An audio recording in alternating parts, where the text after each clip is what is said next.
Well, I always knew I was going to be a performer, an entertainer, an actress. That was a given. That was it. I mean, that was it. I was like, I am going to be Carol Channing and be as outrageous and fabulous as she is.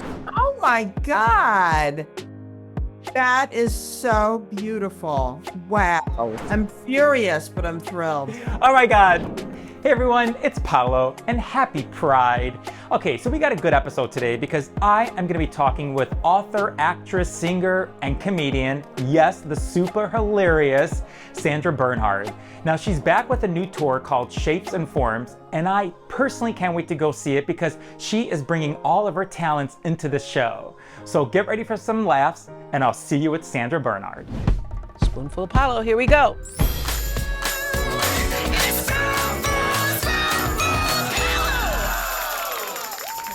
You're good? Good to go. Okay, you good, Sandra? Great. Great. Okay, I want to start by saying, first of all, happy Pride to you, Sandra. It is an honor to have you on a Spoonful of Paolo. We are so grateful to you. Oh, well, it's my pleasure. You know, it's a big, important year for the LGBTQ plus community with all the, backlash from our woeful, government. So we have to just take the reins and do what we've always done. Just continue to march forward with our certainty and our strength and our joy and our celebration. And just know that things will continue to evolve. Thank you. Thank you for saying that. And we're going to talk a little bit about that towards the end. But I do want to say to you, start with this positive note saying congratulations to you, because I think this past Cinco de Mayo, it's been 51 years since you moved from Arizona to Los Angeles. And I know that when you went to LA, you had no plan, that you only knew that you're going to be a manicurist and you were going to go study at this school. I think it was Charles Ross of Beauty School for 3 months. That's right. And you did that. What made you want to just say, you know what, hey, I'm gonna go move to Los Angeles and just give it a shot? Like, what was it in you to say, I'm gonna go try? Well, I always knew I was going to be a performer, an entertainer, an actress. That was a given. But I didn't have formal training, and it wasn't like I was like a child actor. I wasn't like all prissy and crazy. I just had like my own little inner world that I created, that I knew what I wanted to do. I didn't know where I was going to do it or how I was going to make it happen, but I knew what I wanted to be and what I wanted to do. So, I mean, I think that's, 80% of the, way into it. So then I moved to LA and I fell in with all these great people and people who thought I was funny and really got me. It just naturally kind of came together. It was effortless to, start going to the comedy clubs and then eventually incorporating my singing. And, and then from there, just, my acting and everything just sort of seamlessly unfolded. Wow. I mean, everything's seamless because when you're 19 and you're starting out and you're, living your life and you have a day gig and you're working at night, I mean, it's full on. But back then, you could really focus and really get in there and do your work, as opposed to today where there's so many distractions. Yeah. And illusions with social media. Yeah. And the kids get on, the TikTok and the Instagram, and it's not real. You got to do your work. You got to roll up your sleeves. You got to live and be out in the world and experience, the highs and lows of being a young person. And if you're just constantly, bombarded with these, ideas of grandiosity and money and fame and and influencing, it's not real. And eventually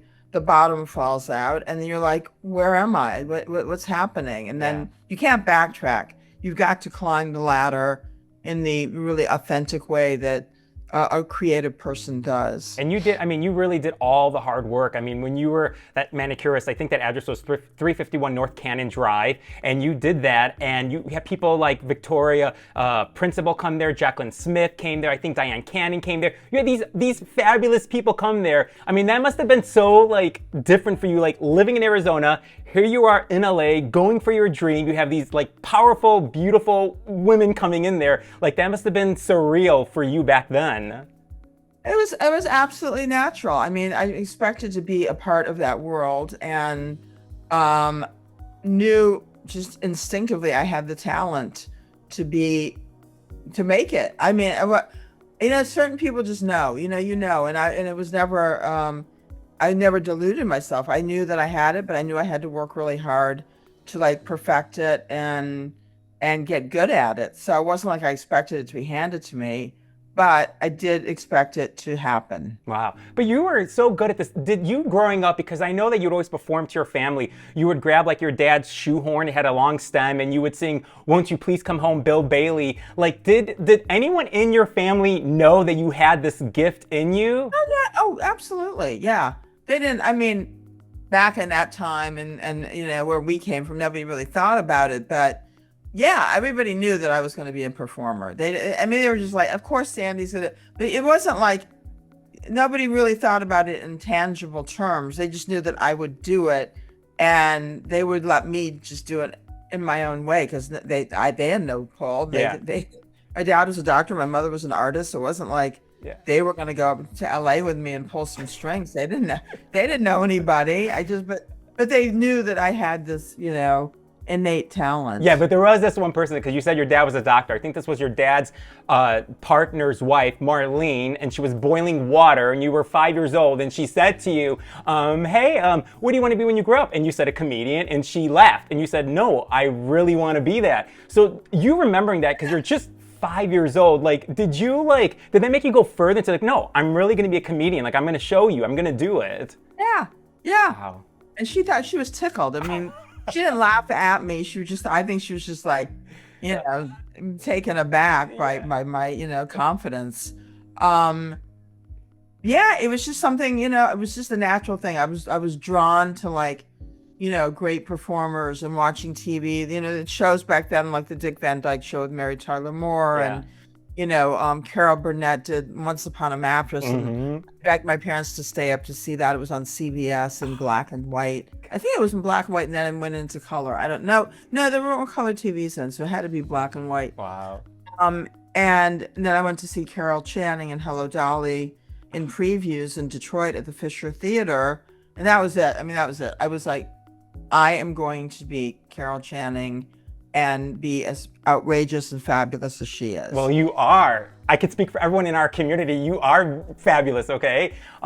When you were 10 years old, you and your family, you left Michigan to go to Arizona. I know you remember that trip because you were so excited to go across the country. You remember those red rocks, the beautiful mountains. And I think your mother, your beloved mother, who had like that Midwestern accent, she said, "Oh my God, look at all these shapes and forms." And then I think she opened up an art museum or Shapes and Forms, called it Shapes and Forms. It was just her studio in the house. Okay, but then... when she sent things out or tried to go and sell her work, it was from the Shapes and Forms studio. Now, is that where you got the name of your current new tour then? I'm assuming like Shapes and Forms from then? Of course it is. I mean, that's so fabulous. What do you think your beloved mom, because I know she passed away when she was 92, I believe. So what do you think she would say knowing that you named this new tour that you're on right now? You're going to be in Chicago on June 14th. She said, "Oh my God, that's ridiculous. That's just silly." And she would just dismiss it and push it aside. My mother was the least impressed person in the world by anything. She was just like, "I don't know. I don't care." She was very proud of me and really was I think truly taken aback that I, made a success of myself in the world I wanted to, that she always knew I wanted to be in. So that was always fun. But, when I'm with my family, my 3 older brothers or any of my nieces, nephews, my daughter, I'm just very I take the back seat. I always try to shine the light on, especially young people, because you don't want to walk into a room and suffocate people who are just starting out, no matter what they're doing in life. And especially with my daughter, it's she's sensitive, she's an artist, and I don't. She loves what I do, and she's very proud of me. But day to day, I wouldn't do that to her. It's not cool. Yeah, I'm assuming your daughter Cicely took after more like your beloved mother, like more in the artist, being the artist person that she is. That's right. That's right. She's doing set decorating at now she's at Nordstrom's. She does the all the displays. Oh, that's cool. She cut her teeth at Bergdorf Goodman, which was a big deal. Wow. Doing the windows and everything. Wow, that is big. And she does collage work. and she's just like she's really smart, and she really listens and observes and takes in, the world and news and really, sort of puts it all together, and I'm really proud of her for that. That's amazing. I'm really proud of you too, and I can't wait to see you in Chicago on June 14th at Park West. You're going to meet other cities. People can go to your website, sandrabernhard.com. You're going to be at a bunch of cities. What I'm really excited is because I think to see you put all of your talents in the show, like your writing, comedy, singing, performing, I think that's got to be a dream for you. You've done a lot of things in your career over these 5 decades, but this has to be like a dream to put all of your talents into this one show and have us come sit there and watch you.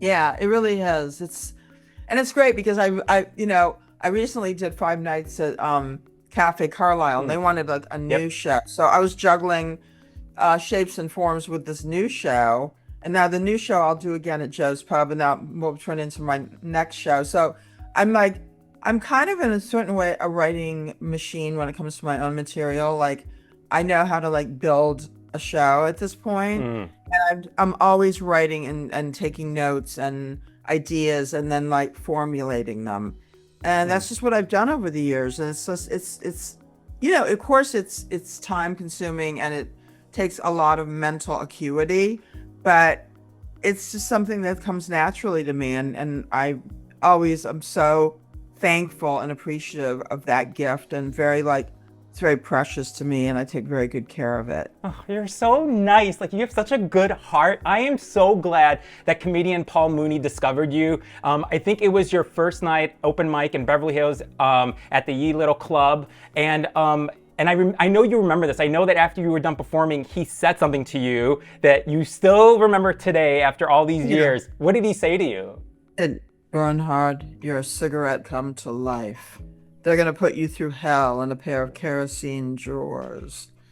And then over the years, he said a million other brilliant things. Wow. And it really shepherded me through the whole scene in LA, the whole comedy scene, the whole process of being, kind of on the outside, not being cliche, really shedding my skin. And he always would say that you got to be like an onion. You got to peel your skin and get closer and closer to your essence every time you go on stage. And to this day, I do that. And it's amazing how much deeper you can go into yourself as an artist when you have that consciousness. God, you continue to do it all. I know we said this earlier that you have your own show on SiriusXM Radio Andy every Thursdays. I think this is your 9th year. You're killing it. Is it true that Andy Cohen came to you first? You were the first one to do a show for the radio station? Yeah, wow. He did come to me first. Wow. Just putting together his lineup, and I was like, yeah, of course I'll do it. That sounds like. And then at first, of course, I was doing it almost every day, 5 days a week, and I was like, I can't do this 5 days a week. No. First of all, I can't, I don't have a writer. I don't have a sidekick. I don't, there was not that kind of support system. And then there wasn't enough money. I was like, I got to focus on my acting and my performing. But doing it once a week is perfect because I always have a lot to say. Matter of fact, I usually run out of time, which is good. And I just sort of it's like an incubator for me too, for new material. Wow. And just to really talk about what's happening now, and I get it off my chest, and I love it. I love it. I love that you can do it once a week. I understand you. This web show, it's just my husband and I. We do this when we can. I can't do it every day because I wouldn't even be here today. So I'm like you. We do it, but when we do it, we give it 100%. That's what you do once a week. You give it 100%. Yes. And speaking of shows, I know you've been on David Letterman. I think it's been 30 times total, 29 times NBC, 1 time on CBS. You got that 1 time on CBS. Is it true that there was an airwax situation when it was your first appearance on his show? Did something happen? Yes, the night before I did the show, my ear was kind of clogged, and my girlfriend at the time said, pour hydrogen peroxide in your ear. Well, that was the stupidest thing, because it just moved the wax, but it just moved it into a position of blocking my ear canal. So the next morning I had to get up, and it was there was water. I felt I was in the ocean. So I went to the ear, nose, and throat infirmary here in New York, and I had to sit there all day because I didn't have any, I didn't have any connections back then. They finally saw me like by 2, 3 o'clock, and they just suctioned the wax out of my ear. And then I ran out of there, ran home, got dressed, and ran to the show. So I don't even know how I kept my cool, to be honest with you, but I did. Oh my God, what a story. Oh my God. You know what? But I think you were there also the first time to promote literally a movie that changed your life, King of Comedy. I know you remember that audition. I think your final audition for that was with Jerry Lewis. And then like 2 days later, you were staying at the Mayflower at Central Park West, which that hotel doesn't exist anymore. But Sis Corman, the casting director, she called you and she said, you got the part to this movie that literally was the beginning of your life. Yes. What do you remember about that day? Because, you know, of that phone call and hearing those words, you got the part. Well, I was sitting in my room with my friend at the time, Bells Wordling, who used to be the door girl at the Comedy Store in LA, and she came with me to New York, kind of as my sidekick, my assistant. She had been up for the role too, so it was kind of funny. We were sitting on the bed, and that's when they still had bedspreads in hotels. Right. It's so gross. It was kind of shiny ones, you know. Oh, gross. And we were just talking in the room. Obviously, the phone rang in the room. I picked it up, and you know, Sis Corman told me. I was like, "Oh my God, oh my God!" So I ran. I went downstairs, and then De Niro and Scorsese were just leaving the restaurant in the hotel. So I ran after them, and it was almost like a scene out of the movie. I came up behind them, and I scared them, and I grabbed them and thanked them and hugged them, and they were like, you know. They were like, "Oh my God, I hope we get the right person for the role." No, of course it was I was the perfect person. And then the rest is history. Wow, the rest is history. Oh, you're so talented. I mean, you've done so, look, I could spend weeks in saying everything you've done. And one thing I do remember, obviously, that was when you were on Roseanne, you did like over 30 episodes. And of course, it was that one episode that was before Ellen came out, like 5 or 6 years. And it was when your character, Nancy, who was friends with Aunt Jackie, when she was telling Roseanne and Aunt Jackie, she said, "I'm not dating a man, I am dating a woman." And I remember that. I mean, that was like 30 years ago, but I can remember that was like yesterday. I wasn't even out to myself yet. Does anything surprise you when you think about that? I mean, because you always knew your identity, but for you, looking back, playing this character, did anything surprise you 30 years ago playing Nancy? Only that it was sort of way ahead of the curve, you know? I mean, certainly for America, it wasn't so much for me because I'd always been pretty comfortable with my sexuality, my fluidity, and so we just thought it would be a lark and funny to, like, you know, have Nancy pivot from having, you know, this short-lived marriage to Tom, who was somebody you could imagine, like, picking his toenails. He was disgusting. Gosh. I mean, he's not as a person, but, you know, a little bit as a person, but more as a anyway, so it was just so fun that, you know, Roseanne was so game and into it. And she wanted to keep me on the show, and there's kind of no other way to do it. So it really worked out, certainly for my benefit, and I think the show's as well. Wow. I mean, what does it feel like for you to be in your life where you are today? I mean, you've been with your girlfriend, Sarah, for 25 years. You have your beautiful daughter. I think you met your girlfriend. It was like where you used to live on Hudson and 12th Street. You guys ran into each other, and the rest is history. Yes. But, like, what does it feel like for you? You're living your dream. You get to be your authentic self. You're an inspiration to all of us, saying, if you could do it, I could do it. So what does that feel like for you right now in this moment where you are in your life? Well, I mean, it feels really good because, you know, I mean, when 50 years go by and you're like, what? Huh? How did that happen? And you still feel like as centered and focused and energetic and inspired and motivated, then it really feels like something special. And it's just seamless. You go, I'm going to get up, I'm going to keep doing it. I love it. And nothing's going to stop me. And I take excellent care of myself physically because you have to. And that really makes a difference too. I mean, I've never smoked. I never drank, and I've never done drugs. Back in the day when everybody was like hoovering up lines of blow and God knows what, you know, I was always the person looking at everybody like, and then people would be like, why is she so straight? And I was like, because I have all my natural, you know, vim and vigor, and I don't want to like tarnish it. So I'm really glad that I've been able to like really just stay skating on the ice and loving it and never like taking it for granted and like, wearing it down to fall through the ice, because a lot of people do that. And then they go, what happened? And it's like, well, you fucked it up. But where did you get that from? For you not doing the drugs, going to that lifestyle, did that come from how you were raised, from your brothers? Like, you knowing who you are, how did you not get involved in that? Well, because my brothers all did drugs. I mean, they were like hippies, and I mean, not hard drugs, but And I just didn't like it. I don't like the way people are on drugs. I don't like it's sloppy. It's boring. It's not authentic. People are not present when they're on drugs or drunk. And then you see who they really are, and you go, well, I mean, maybe you like the person more, maybe you like them less, but I just don't like that. I want people to be present and clear, and I don't think people are when they're high or drunk. That's so beautiful. And because you're so wise, I want to ask you this then. As we know, it's Pride Month. And, when I go on social media, I see a lot of people in our community, in the LGBTQIA plus community, who are feeling scared, lonely, depressed. I'm mixed in with there. You're trying to fight this battle with this current administration that is just being so awful to all of us. What advice would you give to someone like me, in my community, our community, saying like, hey, hang in there. It's Pride Month, but even after Pride Month, what can we do so we don't have to feel like this, so sad and scared and lonely? Well, I can't be flip about it. I mean, that wonderful man down in Texas who's a voiceover actor, was just murdered a couple of days ago. And I'm like, how the fuck did that even happen? He had this neighbor who was unhinged, killed his dog, and then killed him. I mean, what exactly is going on? So, of course, I can't just say, oh, relax, everything's going to be fine, because apparently it isn't going to be fine. And it is, people are at risk.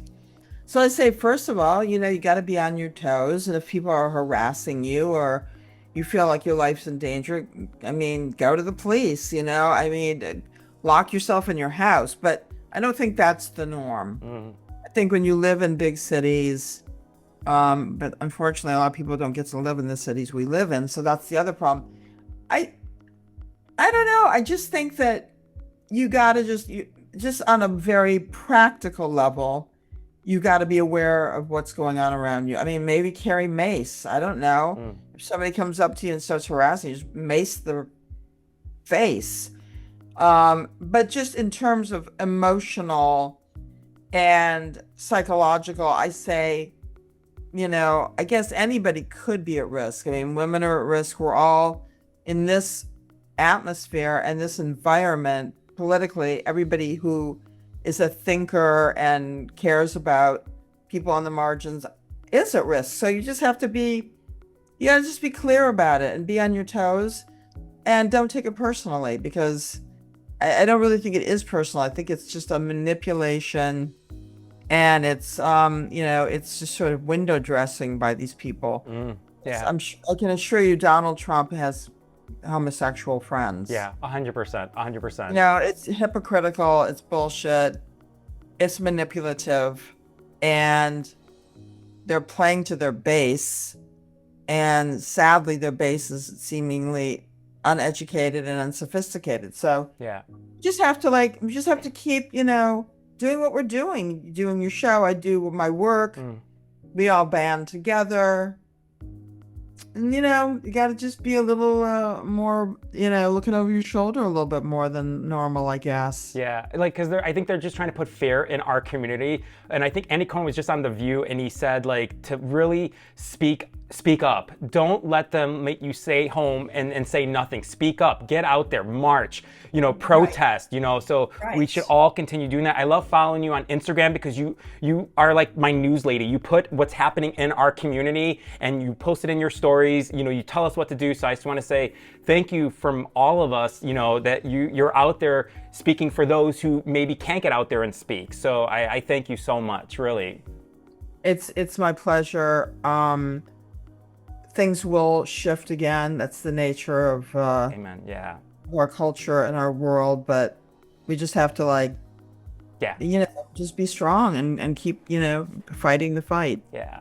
Okay, so this is how we want to end our show because I know it's someone's birthday this week, and it's a special birthday. It's not just like 29 or 49. It's like, do you want to tell everybody how old you're going to be? First of all, you look gorgeous.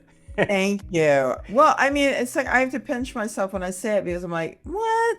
That's not possible. I will be 70 this week, but I can assure you that I'm not one of those people who says 70 is the new 50.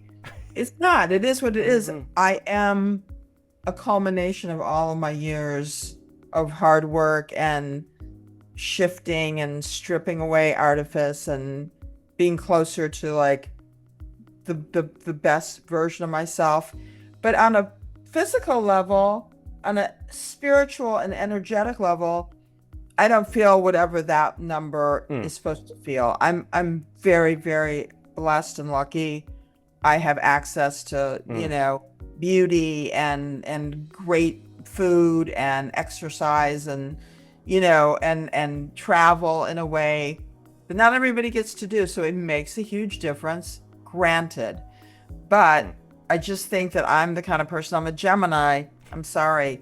Gemini's we just regenerate in a different kind of way. Well, we want to wish you a very happy 70th birthday. So we got some little sparkly things for you. Thank you. We also got you a birthday. There's a 70, and then we got you a birthday cake to celebrate your birthday. Okay. You're adorable. I just blew it out and made it. You did. See, you did it.